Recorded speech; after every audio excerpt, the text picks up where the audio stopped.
Jen? Ano mong kailangan niyo po? Ito po ba? Pera ang Si Kuya Will po, tawagin.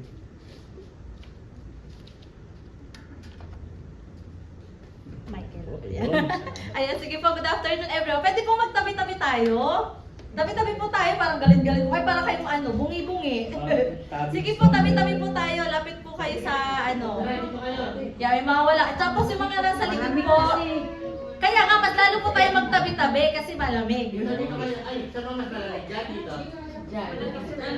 Mas malamig dyan. O, dito, mas malamig dito. Patayin na lang po natin yung ano. Ayan. Dito na sabi na kayo natin dahil yan. Sige, pilin mo natin dito. Tsaka dito din malamig yun. Baka pwedeng hinaan natin yung AC para ano. Papatayin na lang po natin. Nang isa. Wala na yung bangka. Oo nga, lulubog ng bangka. Ayan, sige po, magandang hapon po sa ating lahat. Sino po rito ang masaya? Woo! Sino rito naiinitan sa labas? Unit. Nainitan sa labas, pero giniginaw dito sa loob, di ba? Hindi mo na alam kung saan ka mag-i-stay, no? Sobrang init sa labas, sobrang lamig naman po dito. Pero ngayon po, tayo po ay magpo-proceed sa ating word, di ba? Sinasabayan po natin yung init ng summer dito sa Dubai. Actually, hindi pa nga daw summer, di ba? Sabi, ano pa daw? Ano pa, papunta pa lang doon. Pero parang ano na tayo, parang tayong sinisilaban na. Parang sabi nga ni Hadassah nung last time, sabi niya para daw siyang nasa oven. Pero wala pa yan. Diba? So sige po, magandang hapon po sa ating lahat. Tingin ka sa katabi mo, sabihin mo, na-miss kita. Oh! Yan, na-miss kita. Yung mga galing mo dyan sa Pilipinas. Yan, na-miss po namin kayo. Baka meron po kayong bukayo. Ay, sorry, chicharon. Ay, sorry. Ayan. So magandang hapon po. Tayo po ngayon ay nasa second week ng ating series na entitled End Times Mindset. Okay, so pinag-uusapan po natin dito na unang-una, totoo po na may end time. Amen? Naniniwala, sino po dito naniniwala na darating na po ang Panginoon? Amen. Di ba, pinag-usapan natin last week, ano-ano yung mga senyales, pinrove natin na talagang darating na po ang Panginoon at babalik po siya. Babalik siya para sa atin. And malapit na po iyon. Hindi pa to matagal, hindi po sa generation ng ibang ibang ano tawag doon, parang iba't ibang generation pa. Pero darating na po si Lord Jesus is coming back near. Soon. Sabi mo sa katabi mo, soon. Soon. But the question is, ready ka na ba? Yun. Tingin ka ulit sa katabi mo. Yung nananakot, ready ka na ba? Yan. Excited ka na ba? The question po, dalawang bagay to, no? Una is, excited ka ba na dumating na si Jesus Christ? Yes. Or pangalawa, kinakabahan ka ba na darating na si Jesus? So, ano siya, no? Medyo naglalaban. Hindi mo alam kung ma-excite ka or kinakabahan ka. Bakit? Kasi, the question is, hindi ka pa talaga ready. Okay? So, meron po akong dalawang scenario, okay. Yung isa po ay, sino rito yung nakaranas na merong pinagawa sa kanyang report yung boss niya? Or may pinagawa, sabihin na natin, sige, linisan mo itong ano tawag dito, balcony. Uuwi ako ng Friday. Nasa ano muna ako, maglalamierda muna ako sa Greece, yan. Tapos sabi nung amo mo, linisan mo yung balcony, dapat pagdating ko ng Friday, malinis na yan. Sunday pa lang. Okay, so anong gagawin mo ngayon? Sino rito most likely maglilinis siya Monday pa lang? Yun. Amen. Kami, wala choice eh. Kasi, pero, most of the time, baka maglinis ka Thursday pa. Yes. Di ba? Ay, kasi Friday pa naman siya darating. So, Thursday na lang. Isang kalat. Ha? may sandstorm pa kasi pag nilinisan ko, madudumihan din naman yan. So, sa Thursday na lang. Okay, kaya lang, so hindi ka naglinis, okay, Thursday ka na naglinis, kaya lang po, unexpectedly, dumating yung amo mo ng Wednesday. Oh. So, anong gagawin mo ngayon? Sorry. Bilisan na. Eh di sorry, diba? Ang gagawin mo, mag-e-empake ka na ng gamit mo. Sorry na lang po. Diba, anong gagawin mo? Kasi, gusto mo namang gawin. Willing ka namang gawin. Trabaho mo naman talaga siya, kaya lang, hindi ka handa. Pinagpaliban mo. Okay? So, next example po. Sino naman dito yung alam niya yung sa mga food chain? I don't know kung meron dito. Meron tayong tinatawag na mystery shopper. Sa mga Jollibee, KFC, ganyan. Merong papasok, na pretend na talagang customer siya. 'Di ba? Pero ang totoo, nagmamasid 'yan. Nagmamasid kung tama ba yung time na binigay mo sa akin yung order ko, tama ba yung pag-punch mo, ginrit mo ba ako, nginitian mo ba ako? 'Di ba ganyan yan sa mga food chain? Meron yung mga Mainit ba yung food? mainit ba yung food or 'di ba may exact na time po yan eh. So ngayon, ikaw ginagawa mo naman yung gusto mo. Ginagawa mo naman yung dapat mong gawin. Kaya lang, biglang may dumating. Bigla ka nakipagtsikahan dun sa oo nga, alam ba, na-late nga kami na uwi kagabi. Naiuwi ko pa ngayong fries. Di ba? Tapos biglang may dumating na mystery shopper. The question is, ready ka ba? Meron ka bang maipapakitang magandang trabaho dun sa mystery shopper? Or babagsak yung inyong franchise or branch nyo? Di ba? So, hindi po eto pong mystery shopper, hindi mo alam kung kailan pupunta. Di ba? Hindi siya naka-schedule na pupunta sa Friday yung yung ating head ng regional manager, ganyan. Di ba? Minsan may ganon. So kayo ngayon, magbabait-baitan kayo, maglilinis kayo ng maayos. Bakit? Kasi alam nyo may visitation. Merong darating na inspection. Pero kung hindi mo alam, anong gagawin mo? Gagawin mo ba yung trabaho mo? Or mamaya na lang? Bukas na lang, kapag may announcement na lang. So, yan po yung pinag-uusapan natin. Pinag-uusapan po natin, we know that Jesus Christ will come back. But the question is, are you ready? Ready ka ba? Ginagawa mo ba yung preparation na dapat mong gawin for you na makita, madatna ni Jesus Christ na handa? Amen? So, pag-uusapan po natin ngayon is the parable of the 10 virgins. The 10 virgins, basahin po natin Matthew 25, 1 to 13. 1 to 13. 1 to 13. 3, 2, 1. At that At that time, time, the kingdom of heaven will be like 10 virgins who took their lamps and went out to meet the bridegroom. 5 of them were foolish and 5 were wise. The foolish ones took their lamps but did not take any oil with them. The wise, however, took oil in jars along with their lamps. The bridegroom was a long time in coming, and they all became drowsy and fell asleep. At midnight, the cry rang out, "Here is the bridegroom, come out to meet him." Then all the virgins woke up and cleaned their lamps. The foolish ones said to the wise, "Give us some of your oil, our lamps are going out." No, they replied, "There may not be enough for both of us and you. Instead, go to those who sell oil and buy some for yourselves." Verse 10. But while they were on their way by oil, the bridegroom arrived. The virgins were ready when they came to The wedding banquet. And the door was shut. Later, Others came to him, "Sir," they said, the door for us. But he replied, "I tell you the truth, I don't know you. Therefore, keep watch, because you do not know the day or the hour." Ayan. Praise the Lord. Hallelujah. Sino po dito na nag-gets niya yung kwento? Amen. Madali lang, no? Actually, madali lang naman yung kwento natin, no? Pero, basically po, itong parable na binigay po sa atin, this is about the second coming of Jesus that is compared to the wedding traditions of the Jews.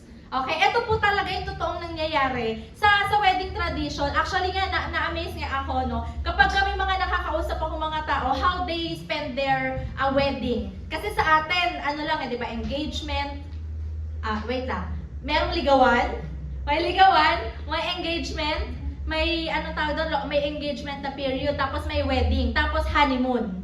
Okay? Yung iba, excited po.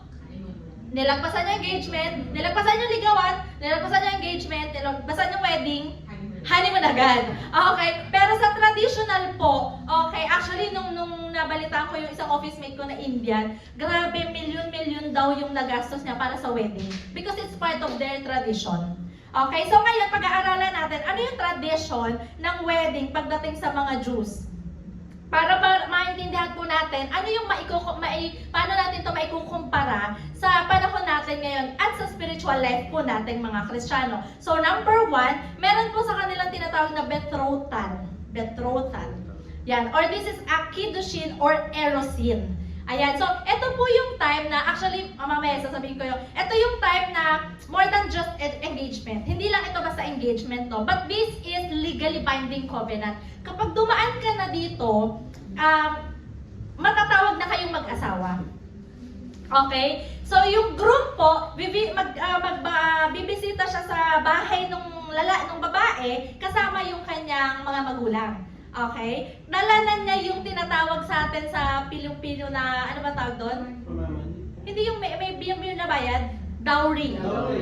Yan, may dala na yan, may dala ka ng kalabaw, di ba? Ganyan sa Pilipinas no? Sana meron pa rin gano'n. Kasi parang you are buying the daughter. Okay? So sa kanila po, ito po yung parang pamamanhikan kasi hihingiin na nung lalaki yung kamay ng babae sa mga magulang.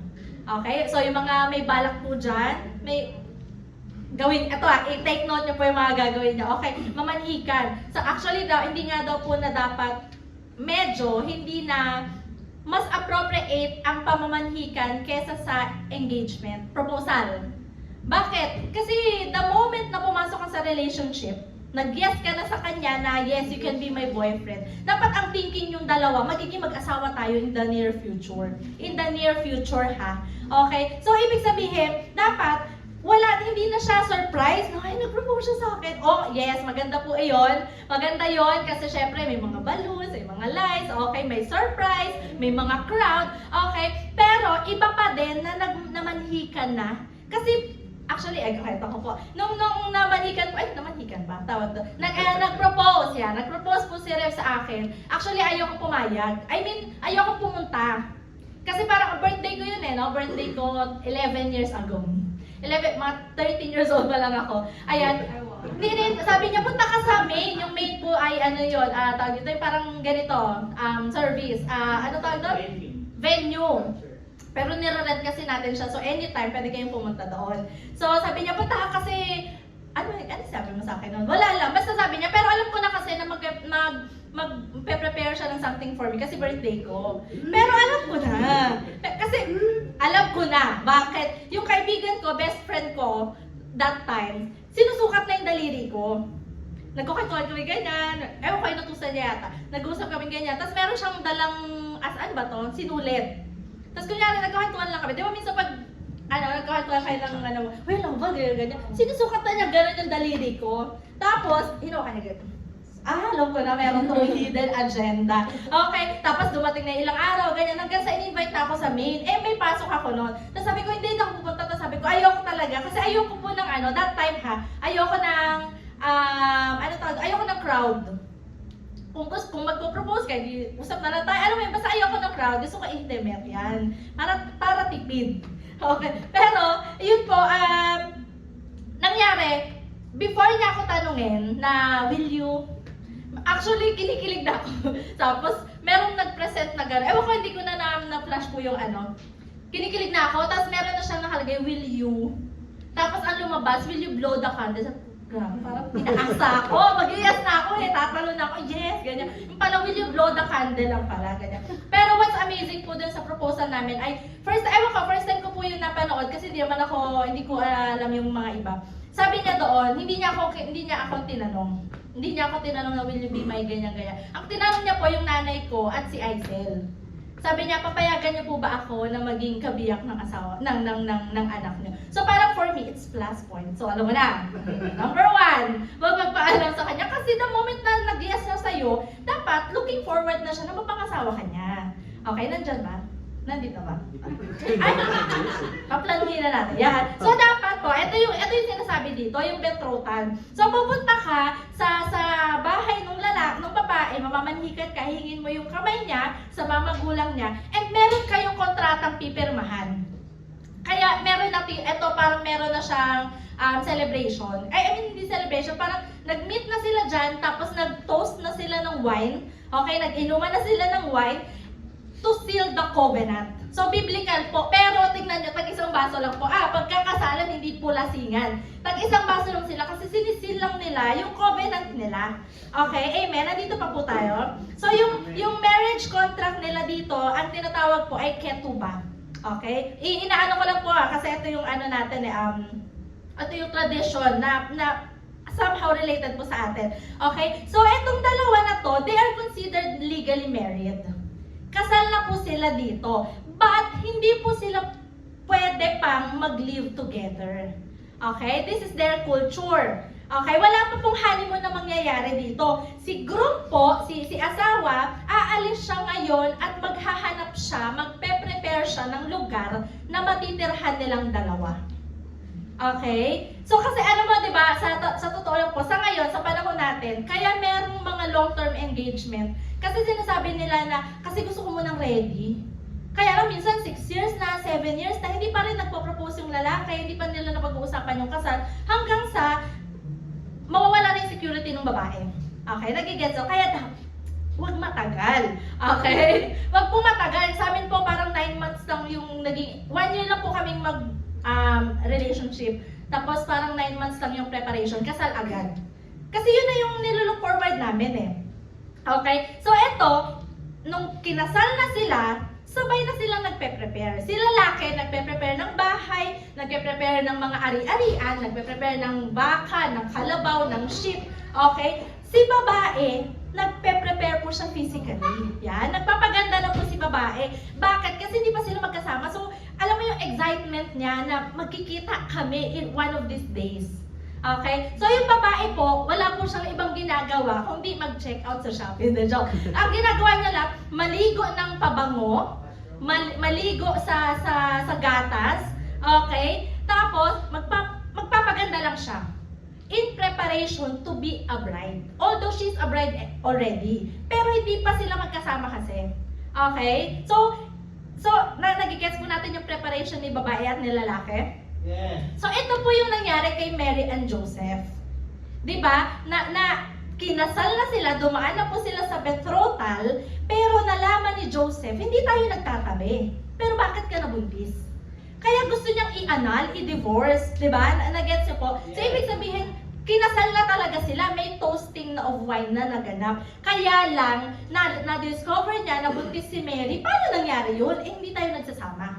Hindi pa tayo nagsasama. Okay? Kaya po sa atin sa church, we are considering na tayo ay betrothed. Tayo ay may covenant na may wine, toasting na naganap kay Jesus Christ as His bride.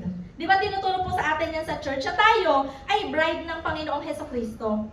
Sabi po sa Ephesians 5:25, Husband, love your wives just as Christ loved the church and gave Himself up for her. Okay? 5:31 to 32, continue ko po. For this reason, a man will leave his father and mother and be united with his wife, and two will become one flesh.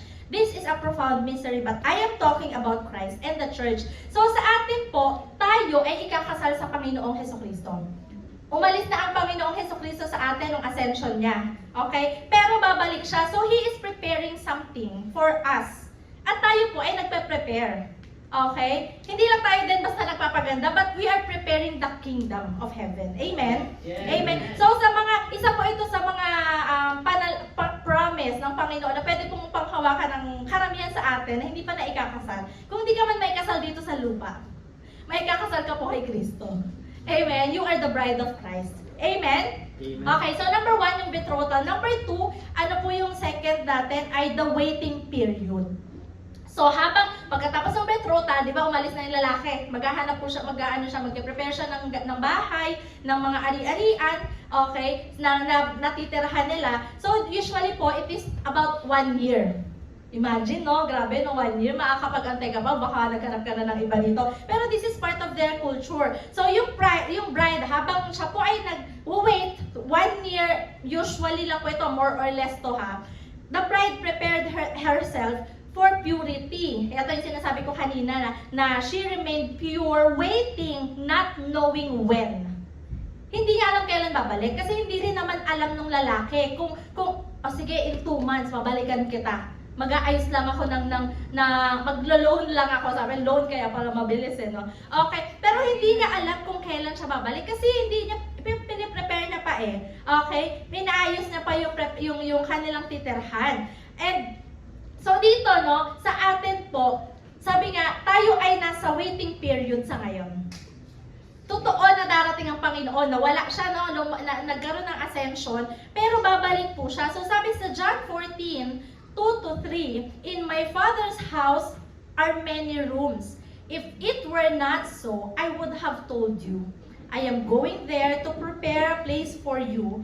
And if I go and prepare a place for you, I will come back and take you to be with me, that you also will be where I am. Doon. Grabe, no? Sabi ng Lord, babalikan kita. I shall return. Hindi pala si Hitler talaga ang nagsimula. Sabi ni Jesus Christ, I shall return. So mag-antay ka. Okay? Kasi hindi pwedeng hindi kita balikan. Sabi niya doon, maraming lugar doon at kung walang pwesto para sa'yo, sabi niya, gagawa ako ng pwesto para sa'yo. Grabe, no? Parang, actually, itong verse na to, tandang-tanda ko, ito yung pinanghawakan ko nung ako ay nag-board exam. Sabi ko, Lord, hindi talaga, kasi po, grabe din yung testimony ko nung ako po ay nag-aaral eh. Hindi po ako nag-aral ng maayos nung college ko, kasi ako ay working student. 9 a.m. to 6 p.m. ako ay nasa school, 9 p.m. to 5 a.m. ako ay nagtatrabaho. So, meron lang akong 3 hours na pahinga. Every day yon. Accountancy pa ako. Graduating po ako. So, simula first year na. First year to fourth year, ganun ang aking trabaho. Panggabi ako sa Andox. Tapos, yung katabi lang ng ano namin katabi lang ng school yung pinagtatrabahuan ko. So, umuwi lang. Doon ko po naranasan na ilang araw hindi maligo. Narinig po ng lahat. Kasi, as in, kung meron lang akong time na maliligo ako, talagang kapag ka medyo na late yung prof ko, maliligo muna ako sa office, sa trabaho namin. Pero, ano talaga yung paspasan po? Kasi may anak na ako noon eh. So, kung nandyan siya, alam mo yung paghihirap ko. Ayan, so yun po yung ginawa ko. So ngayon, hindi talaga ako nakapag-aral ng dibdiban. Okay. So ngayon, nung ako po ay magbo-board exam na, sabi ko, Lord, ano na ako nito? Kakakilala ko lang kay Lord. Sabi ko, grabe pala lahat ng nangungopia lang po ako. Yan. Inamin ko na. Nangungopia lang po ako nung ako ay first year to fourth year. Tuwing meron po kami exam, yung katabi ko kasi siya ay honor list. Ano tawag doon? Dean's Lister. Hindi ko po siya classmate, kaya hindi niya alam na nangungopia ako sa kanya. Grabe, lumalabas sa lahat ng baho ko. No?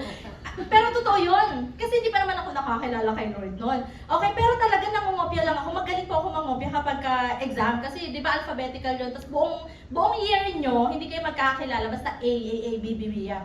So yun, nasa harapan ko, Dean's Lister siya. Hindi ko alam. Kaya ko lang nalaman kasi lagi akong pasado. Kung natabi ako sa iba, grabe yung favor ni Lord. No? Hindi, pero totoo yan ha. Okay, so nangungopia lang po talaga ako nung ako ay first year to fourth year. Okay, ngayon, nakilala ko na si Lord. Pinakita sa akin ni Lord na, anak, you're not born with that kind of situation. Hindi ka para dyan, hindi ganyan ang purpose ko sa'yo. So sabi ko, anong gagawin ko? Fourth year na, graduating na ako. Paano ko gagraduate? Babalikan ko lahat yun, ganyan. So ang ginawa ko, nakipag-ano ko kay Lord, sabi ng Lord sa akin, tigil mo yung pagtatrabaho mo, mag-focus ka sa pagre-review mo. So, grabe po talaga. Grasya talaga ng Lord. Ako ay nagdibdibang po nag-review. Sabi ko, Lord, kung ako hindi pumasa, tanggap ko. Bakit kasi nangopya lang ako? Tapos board exam, hindi ko nakatabi yung Dean's Lister. Kasi iba na yun eh, di ba? Ano na yun, nationwide na yun eh. So talagang tinanggal din talaga ako ni Lord. Sabi ng Lord, hindi. Mag-focus ka sa akin. Okay, so sabi ko, Lord, okay, hindi po ako mangungopya sa board exam. Bahala ka na kung anong magiging result. Tapos, the day of the board exam, ito po yung sinabi sa akin ng Lord. Sabi niya, in my Father's house are many rooms. Marami po ang pumapasa sa board exam. Diba? If it were not so, I would have told you. Sabi niya doon, kung hindi ka nag-aral ng mabuti, kung feeling mo kulang yung pinag-aralan mo, sabi ng Lord, I am going there to prepare a place for you. You will have a slot in the pastors. Yun ang sinabi ng Lord sa akin. And if I go there and prepare a place for you, I will come back and take you to be with me so that you will be where I. So sabi ko, grabe no, Lord, parang mukhang wala akong pwesto sa pastor kasi hindi naman ako nag-aral ng mabuti. Pero sabi ng Lord, I am preparing a place for you. Yung number na yun, para sa'yo talaga yun. And praise God po, unang take, hindi po ako nangopya. Pumasa po ako, naging CPA po ako. Dahil sa pinanghawakan kong word ng Panginoon. So, grabe po ang Panginoon. So, yan sabi ng Lord, ikaw anak, meron kang babalikan kita. Diyan ka lang, you are in the waiting period, I will go back to because I am preparing now a place for you. So, eto pong time na to, tayo ay nasa preparation time. Okay? At yung room na to, sinasabi dito, hindi po ito partition. Hindi po ito yung capsule. Okay? Na nagpa-practice ka na sa pagkakita mo kay Lord. Ito po ay room talaga na sakto siya para sa'yo. Baka nga puro ginto yan eh. Amen? Amen po ba? So, ang sabi dito, maaaring hindi mo alam kung kailan. Bakit? Kasi hindi natin alam yung timeline ng Panginoon. Diba? Sabi mo, Lord, ang tagal. 2 years na po akong Kristiyano. Isipin mo si Kuya Arnold, ilang taong Kristiyano na. Pero hanggang ngayon nananatiling nakatayo. Tapos ikaw 2 years pa lang, 2 months pa lang nagrereklamo ka na ano tawag dito, sa storm ng buhay mo.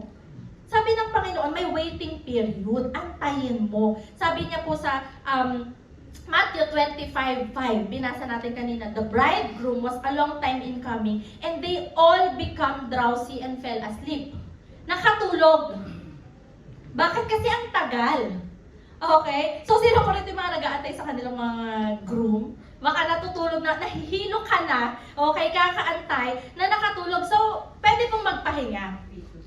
Pwede magpahinga. Okay, actually po, itong pinag-uusapan natin, this is 10 virgins, no? Dalawa po ang sabi ng mga theologians. Ito ay tungkol sa mga Pharisee at sa mga disciple. Yung mga Pharisee, anong ginagawa? The question is, what are you doing while you're waiting? Okay, yung mga disciple, they are preparing themselves and other people's lives for the return of Christ. Okay? So, merong pagdating ang Panginoon, hindi lang natin alam yung specific date, no? Pero ang dami nga po nagsasabi, before may mga balita na October 29, ngayon, naging October 30 na, wala pa din. Okay? 2,000 years na po tayo nag-aantay, but the fact is that Jesus will come back. Yes. Okay? So, 2 Peter 3:8-9, sabi dito, no? But do not forget this one thing, dear friends, with the Lord, a day is like 1,000 years, and 1,000 years are like a day. Sabi mo, Lord, ang tagal ko nang nag-aantay sa'yo. Parang yung mga promises mo sa akin, parang hindi na mangyayari. Sabi mo, Lord, 2 days na ako nag-aantay. Sabi ng Panginoon, segundo lang sa akin yan. Okay, yung 1,000 years sa'yo, baka sa Panginoon, ilang araw lang, isang araw lang. Okay, so the Lord is not slow in keeping His promise, as some understands slowness. Akala lang natin, ang bagal ng Panginoon, actually walang delay sa Panginoon. Okay? The Lord is not slow, hindi po siya nade-delay. Yung sahod mo nade-delay, pero si Lord hindi po made-delay. Amen. Amen? Yung pagdating ng future husband or wife mo, made-delay yan kasi na traffic, baka nasa ibang bansa pa, pero si Lord po hindi made-delay. Amen. Amen? So, He is patient with you, not wanting anyone to perish, but everyone to come to repentance. This is the grace of God. He is giving us enough time para mag-share pa. Anak, matagal? Alam mo kung bakit ang tagal ko? Kasi ang tagal mo rin kumilos.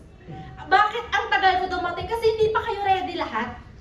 Bakit ang tagal ko kumilos? Kasi hindi pa kayo puno dito. Amen? Sabi niya doon, He is patient with you, not wanting anyone to perish, but everyone to come to repentance. Grabe yung grace ng Lord, no? Bibigyan ko kayo ng mas mahabang panahon to prepare. Di ba? Amen po ba? Amen. Amen. So, hindi porke mabagal, hindi nangyayari. Hindi porke mukhang walang nangyayari sa simbahan natin, walang nangyayari.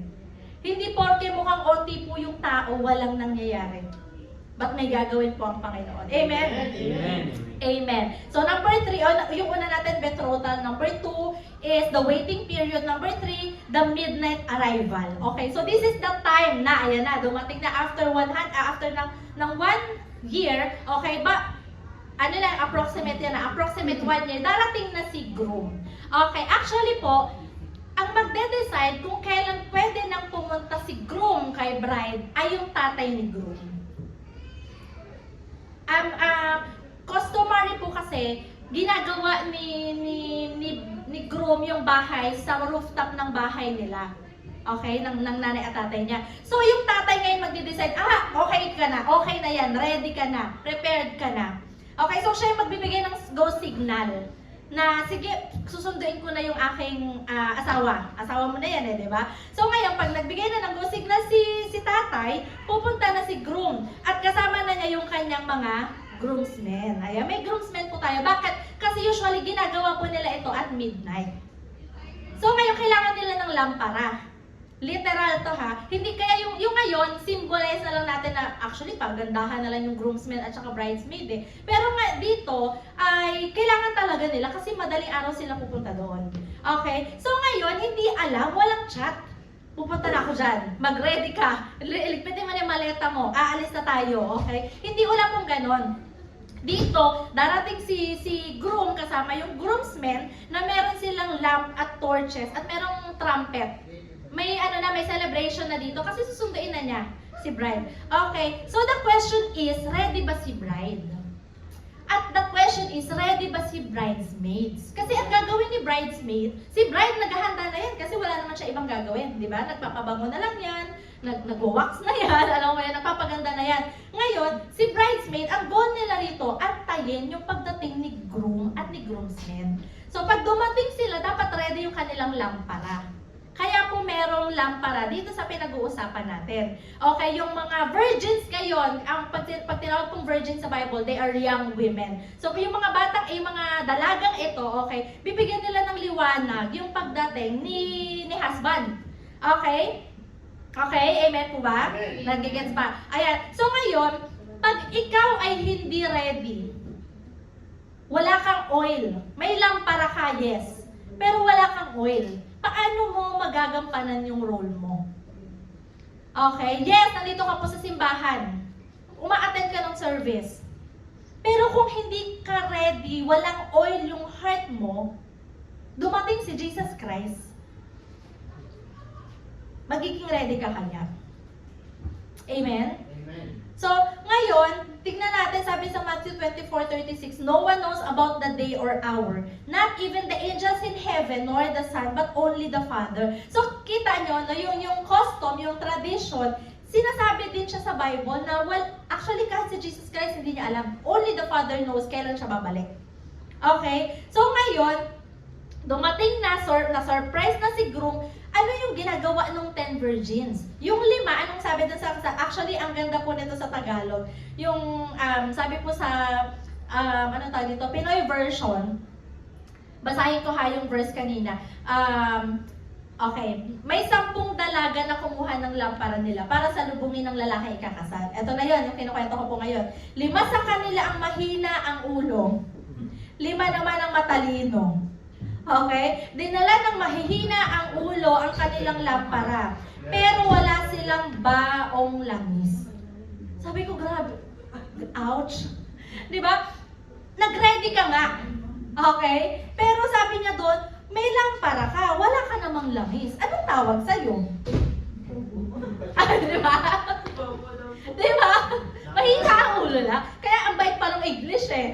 Diba? Hindi niya, walang pinangalanan, the foolish lang. Actually, the foolish, maano pa rin naman yan. Pero kung sa Tagalog, sabi niya doon, yung 5 babae na ito, okay, ready daw sila. Pero ang totoo, hindi talaga sila ready. Okay? So, ang tawag po sa kanila ay mahina ang ulo. Pag hindi ka ready, ikaw ay... Ay! Number 4. Ayan. Sige, number 4 po. And the last, may dalawa pa. Number 4 is the wedding ceremony. Okay, so nagkaroon na ng waiting period. Ngayon, meron ng midnight arrival, dumating na, and the wedding ceremony. So, ito na po yung dadalhin na ni groom, si bride, dun sa bahay nila na ni-ready niya lang, no? So, meron pong tinatawag na, pakita natin yung ito, yan. This is called chupa or canopy. So, ito yung parang nila, ark yan, sa mga Flores de Mayo. Sinisimbolize na nito na you are uniting in one home. Kasi ready na si lalaki, ready na si babae. Actually, gagawin na daw ito ni Bishop John eh. Seryoso to tuwing may ikakasal na, magpapagawa na siya ng ganito. For a symbolize, ha? Ikaw na kayo. Ayan, yung canopy. Para this symbolizes that you will be united in one home already. So, nandyan na yung vow nyo, although nasabi nyo na yung kanina nung nag-wine toast kayo, pero meron na kayong blessing, meron na kayong, may wine kayo ulit dito. Tapos, ito na talagang wedding gown, wedding na mangyayari. Okay? So, dito talagang kasal na kayo. You will live together. Okay? And number 5 and the last po is the wedding feast. Ayan. Ito yung gusto natin lahat. Or the Sudat Nisun. Ito yung kainan na po ito, celebration na ito. At sa kanila po, no, ito ay naglalast up to 7 days. Di ba? Hindi mo na alam kung anong ihahanda mo una. Kakatayin na natin yung baboy, mayroong kalabaw, mayroong kambing, sunod aso na kalabaw. Di ba? Hindi mo na alam ano yung ihahanda mo kasi ang celebrating. Actually, meron pang ganyan sa probinsya, no? Yung, sabi nga ni, sino nga nagkwento sa one of the life group this week? Si Gracie, yan, sa Batangas daw. Meron daw basket ng ano, pata ba yun? Ayan. So, abangan mo natin lahat ang kasal ni kasi magpapabasket daw po siya ng ano, ng laman. Yan. So, ito na po yung wedding feast. Pero, only the invited guest could enter. 7 days yan, pero hindi po yan welcome to everyone. Kaya, pansinin niyo po yung sinabi doon sa verse 11. Later, the others also came. Sir, ito na, dumating na yung mga very good. Yung mga very good na nawalan ng langis. Walang langis pala talaga silang dala. Sabi niya, open the door for us. But he replied, I tell you the truth. Friendship over na, I don't know you. Pinili mo siya eh. Pero dahil hindi niya ginampanan ng tama yung role niya. Actually, hindi niya ginampanan. Wala talaga siyang ginawa sa role niya. Bakit ang role mo ay maging to bring light? Kaya lang nung dumating ako, wala ka. So, hindi ka qualified. So, ngayon, sabi niya doon, I don't know you. Therefore, ito yung sinasabi sa atin. Para maiwasan natin ito, okay? Para maiwasan natin ito, verse 13. Pero mamaya ko ito babasahin. So, ibig sabihin pala, no, pwedeng hindi ka makapasok kapag ikaw ay number 1, hindi ka invited.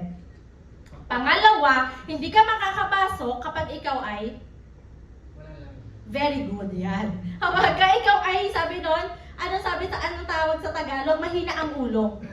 Okay? So, kapag mahina ang ulo ka, hindi ka talaga Oy, Bible po ito ha, hindi ko to translation ha. At number 3, kung ikaw ay unprepared. Okay? So, si Lord po, yung una, if you are uninvited. Pangalawa, if you are sige. Yung tatlo po dito na mahina ang ulo, ang sabi dito, they are late. Okay, kaya sakto din to kasi nag-chat po tayo kahapon na huwag tayong malate. Si Lord pala galit sa late. Dumating sila dala naman nila yung lamparan nila, dala nila yung binili nilang oil, but the question is, dumating ka ba on time? Hindi. Okay, kasi late ka. Okay? So, di na po natin mapapapasok. Joke lang. So, biblical po na galit si Lord sa mga late. So, kaya sabi ni Lord dito, hindi kita kilala. Kasi ito lang yung gagawin mo. Di ba may gano'n? Yan na nga lang yung gagawin mo. Yan na lang yung inaasahan ko sa'yo, pero hindi mo pa ginawa. Okay? Maglilaw ka na lang dun sa daanan namin. Pero hindi mo ginawa. So, you are unprepared. So, verse 13, ito yung pinapagawa sa atin ng Panginoon. Therefore, keep watch. Because you do not know the day or the hour. Isang bagay lang yung dapat mong gawin. Keep watch. Okay, so may tatlong bagay po na makukuha natin sa story na to. In-explain ko na, pero dito natin kukunin yung tatlong bagay na ito. Number 1, waiting time is long and many will lose their faith, passion, and commitment to God. Di ba nakita natin kanina, mahaba yung waiting period. Actually, we don't know. Sa kanila, 1 year. Pero sa atin, hindi po natin alam. Kaya naman, marami talaga ang nawawalan ng fire. Nawawalan ng passion. Nawawalan ng commitment. Bakit? Kasi magkaroon ka lang ng personal mong problema, ayaw ka na. Di ba?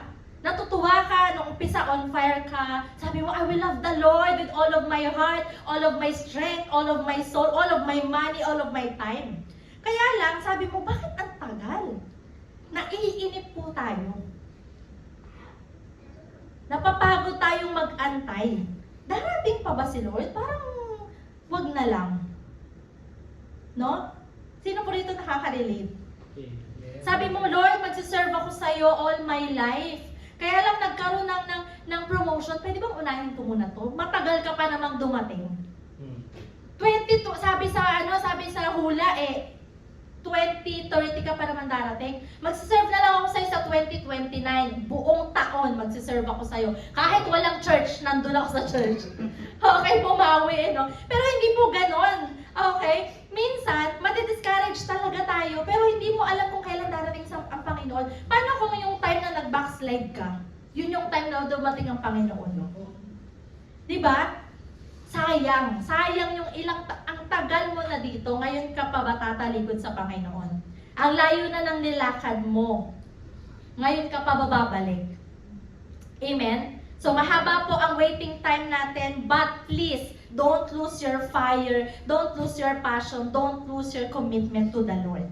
Amen? Amen. And number 2, Jesus will come on the most unexpected and dark time. Verse 6, at midnight the cry rang out, here's the bridegroom, come out to meet him. Hindi po natin alam kung kailan. Amen? Pero dapat ready ka. Diba? Ito yung sinasabi natin na dapat hindi mo alam kung kailan, so dapat meron kang extrang oil. Kasi yun na lang yung responsibility mo. Gawin mo na siya with all of your heart. Okay? Number 3 and the last, when Jesus comes, there will be no time to renew your fire for God.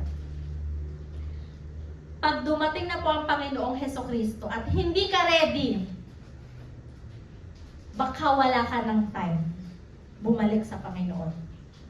Sabi doon, no? Nung dumating na yung Panginoon, walang explanation. Walang grace period. Actually, ang haba na binigay kong time sa inyo eh. Di ba? Kung si Lord lang yun. Ang haba na binigay kong time sa inyo, bakit ngayon ka pa magpe-prepare? Bakit ngayon ka pa bibili ng oil? Ang tagal ko nang binigay sa'yo yan. Di ba? Sabi ko sa example kanina, binigyan na kita ng Monday to Tuesday, Wednesday, Thursday. Bakit Thursday ka lang maglilinis?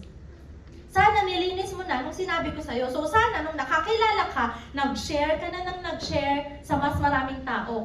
Sabi mo, Lord, pwede po ba na saka na lang po ako mag-share sa magulang ko kapag nasa deathbed na sila? Wag na lang yun, di ba? Paano kung huli na? Paano kung wala ng time? Paano kung biglaan dumating ang Panginoon? Hindi ka ready, hindi sila ready. Okay? So this is a warning for us na wag po tayong tumigil sa pagsiserve at sa commitment natin sa Panginoon kasi we don't know when. Baka bukas, baka mamaya. Diba? So let's spend our time daily with the Lord. Kaya dapat po, ito yung sinasabi natin kanina sa verse 13, kaya keep watch. Sabi sa verse 13, no? Keep watch because you do not know the day or the hour. Di ba kapag keep watch, ibig sabihin, focus ka.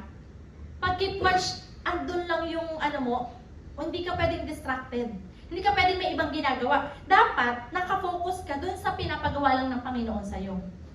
Amen? Kasi you do not know kung kailan yung darating, kailan yung checking. Di ba?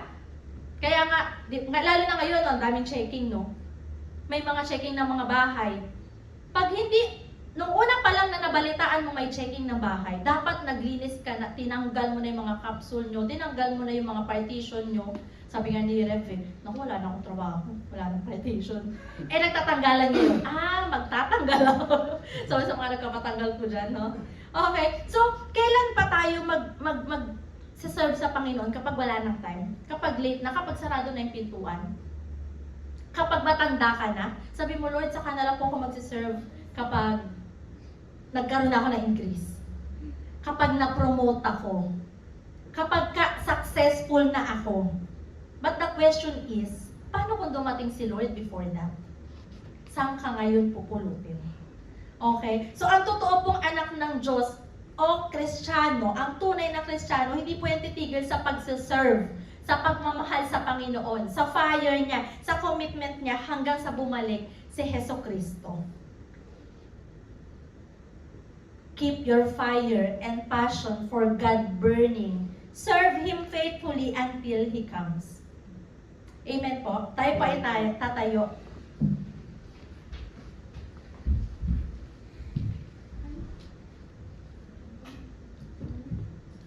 And as we stand up, no, I want every one of us to really meditate on this. Kapag po ba dumating ang Panginoong Hesukristo, makikita niya yung puso mo na nag-aalab sa pangalan niya. Will He see you serving? Madadatnan ka ba niya na nagsiserve? Na nagmamahal? Na nananatiling nakatayo despite of all your circumstance. Or hanggang ngayon, ang sabi mo pa rin sa Panginoon, Lord, saka na lang ako magsiserve. Saka na lang kita saseryosohin kapag mayroon akong extra time. Kasi ngayon, ang time ko ng Sunday, pang part-time eh. Kasi ngayon, yung time ko sa umaga, binabawi ko po yung tulog ko. Hindi ako makapagbasa ng Bible, hindi ako makapag-meditate ng salita mo kasi ang dami kong problema. Saka na lang po ako magpo-focus sa'yo kapag okay na ang lahat. Sabi mo sa Panginoon, Lord, promise, hahanapin ko lang ang sarili ko. Pag okay na ang lahat, magsiserve ako sa'yo. But the question is, paano kung bumalik si Jesus Christ today? Paano kung dumating siya bukas ng umaga? Dadatnan ka ba niya na may fire sa puso? Na may langis, na ready yung lampara mo, ready yung langis mo. We do not know when. Hindi po natin alam kung kailan. But, please, sana yung fire sa puso mo hindi aandap-andap. Hindi yan on and off. Yung commitment mo kay Lord, hindi sana siya on and off. Sana mainit yung pagmamahal mo sa Panginoon hanggang sa pagdating niya. So, decide every day to keep watch to your spiritual life. Everyday decision po ito. Maybe today, sabi mo sa Panginoon, Lord, kung ngayon ka dumating, ready po ako. Paano? Decide every day. Decide every day. Decide every day and prepare yourself every day spiritually.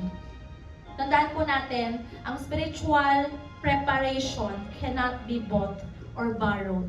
Di po kagaya ng langis dito, sabi nila, bibili muna ako ng langis. Kukuha muna ako ng langis kung sinong may extra. Pero sa totoo lang po, ang spiritual preparation natin, hindi po ito kayang hingiin, hiramin sa ibang tao. Yes. That's why this is your personal commitment to the Lord. That every day of your life, hindi pwedeng tatabi ka sa on fire. Kasi on fire siya, on fire na rin ako. Yes, it can help. But spiritual preparation is personal po. You have to prepare yourself every day na, Lord, magpapainit po ako sa pagmamahal ko sa iyo ngayon. Bakit? Kasi baka today na yon.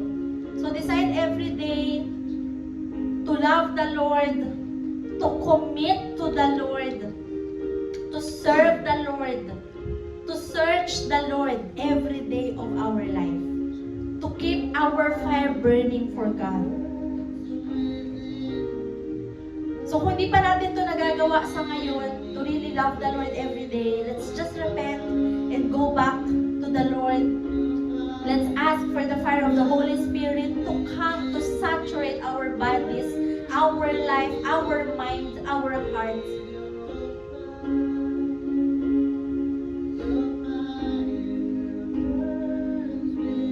Hallelujah, Father, Lord. Ito po ang aming panalangin. Nais po namin yung fire, Lord, na nagmumula sa iyo ang mag-saturate sa amin. Kasi, Lord, ayaw po namin na matawag, na mahina ang ulo, or hindi kami prepared, or hindi kami invited, or hindi mo na kami kilala kapag dumating ka. Lord, we want your fire. Kasi, Lord, ito po yung magpapatagal sa amin sa pag-aantay. Ito po yung magsisilbi na motivation. Kaya kakayanin namin magantay no matter how long it takes sa pagdarating mo po, Ama. Lord, we will continue to trust in your word that you will come back. At panalangin po namin, Lord, na pagdating mo, ready po kami. Come on, let's just worship the Lord with this song, asking the Holy Spirit to fire up your heart, your passion for Him. Burns within me with your fire. Come on, let's ask the Holy Spirit. Your fire burns within me, burns within me with your fire.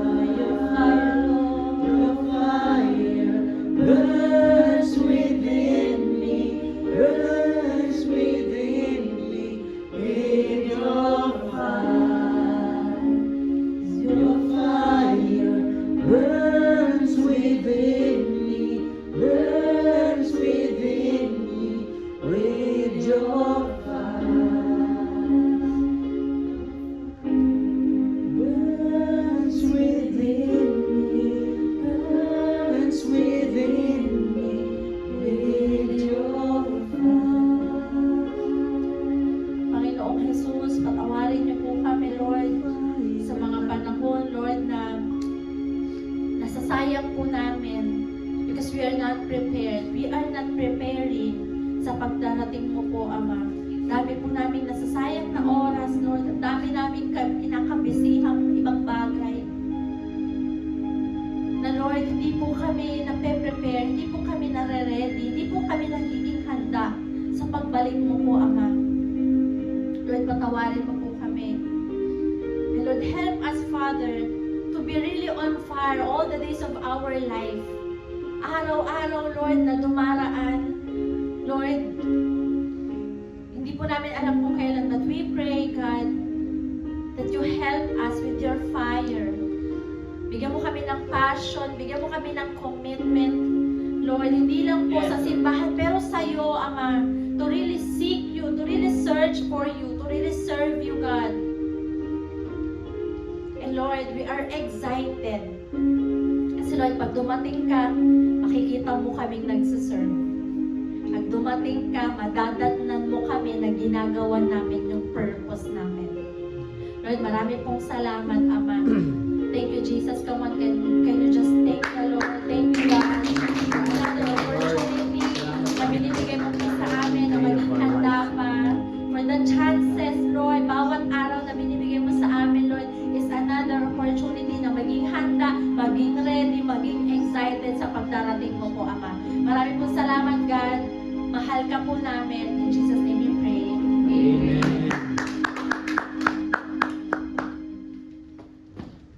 Ayun, maraming salamat sa